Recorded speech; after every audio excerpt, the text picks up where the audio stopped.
Bonjour et bienvenue à tous les alchimistes des temps modernes du XXIe siècle. Voici le matériel dont nous allons avoir besoin pour cette nouvelle année d'alchimie. Tout d'abord, la rosée, récoltée il y a quelques semaines. La première matière. Un mortier. Un ballon de 250 ml, mais il est plus sage d'en prendre un de 500, avec son bouchon et son tube de 6 mm, et il est préférable de prendre un de 7 mm, pour éviter toute explosion. Quelques petits tubes, quelques petits ballons de 50 ml, pour récupérer le mercure et le soufre, et un dernier ballon qui servira d'œuf, et qui sera mis à l'intérieur de ce pot bien scellé pour le faire cuire le temps nécessaire. Bien évidemment, il faut un attaneur, une paire de gants et d'autres ustensiles dont nous découvrirons la nécessité plus tard. Dans ce livre Alchimie, dans lequel sont représentées une iconographie de Jean-Conrad Bachuchen, nous verrons au fil de nos expériences avec le Mutus Liber que beaucoup des iconographies de ce dernier cité ressemblent étrangement au Mutus Liber.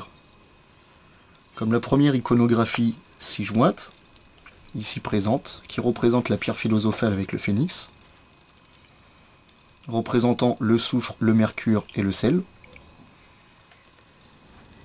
Et la première iconographie du Mutus Liber, représentant la pierre philosophale, avec le soufre philosophal, le mercure philosophal et le sel. Dans la deuxième planche, qui représente la première du Mutus Liber, nous voyons que l'alchimiste endormi est appelé pour faire le grand œuvre. Ici, nous voyons que l'alchimiste est appelé dans ses songes pour faire le grand œuvre.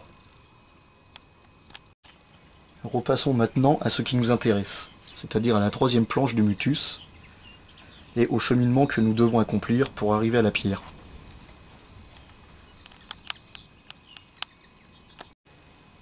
Pour l'aboutissement du grand œuvre, par la voie humide représentée par la personne assise dans la barque, nous devons respecter les saisons, c'est-à-dire le bélier et le taureau.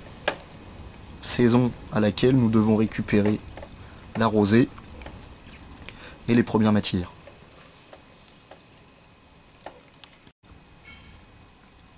La planche 4 qui représente les labours philosophiques, c'est-à-dire le ramassage de la rosée, toujours dans la période du bélier et du taureau.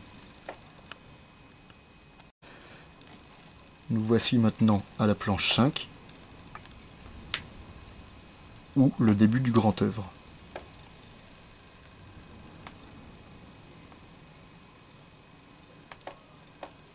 Et ceci sera pour la prochaine étape.